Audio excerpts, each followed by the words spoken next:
Θα έρχονται από εδώ, λεωφόρο Ιωνίας, και μπαίνουν.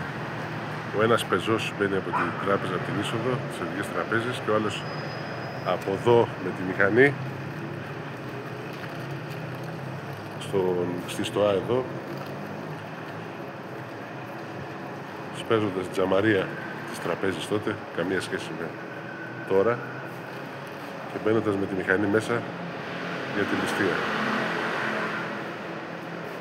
Μέσα στον κόσμο της τραπέζης ήταν και ο Γιώργος Φούντας, ο αστυνόμος, πρωταγωνιστής της ταινίας,